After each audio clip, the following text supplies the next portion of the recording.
Our goal at the beginning of the process is to produce a high quality piece of journalism that engages people and that people want to connect with.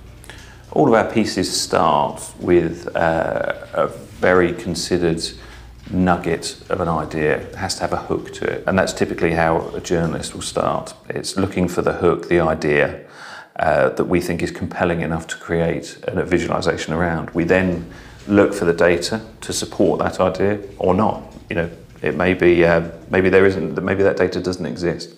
But that journalistic hook is at the heart of everything that we do, and so journalism is the start point really, and then we are using design and editorial skills to support that idea.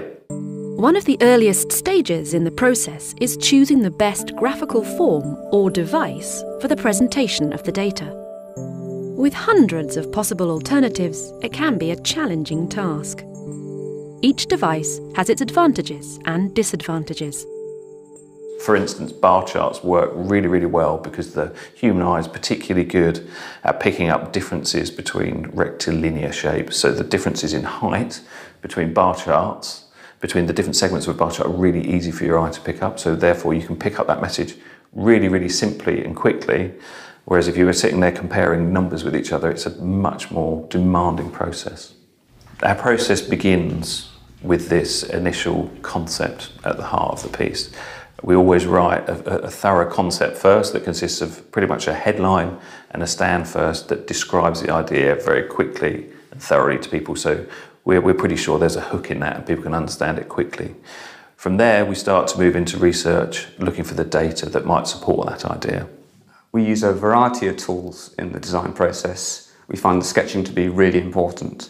We start all projects by doing basic sketching, and it helps as a memory tool in that we can sometimes be flooded with ideas when we start a project, and it's important to get them down so we don't miss anything. And it's also very important to have this record, a visual record of what we've done, because we can sometimes go down a wrong path. We have to back up a little bit, and we've got other options ready to go.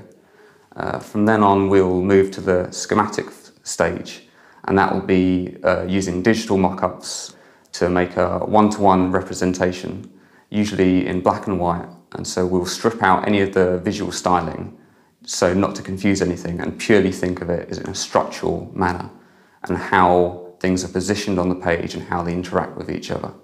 From then on, we will start to introduce the aesthetics, so we'll think about colour palettes and we'll think about typography and how the whole visual tone of the piece fits with the actual content, so it's a combined piece of work.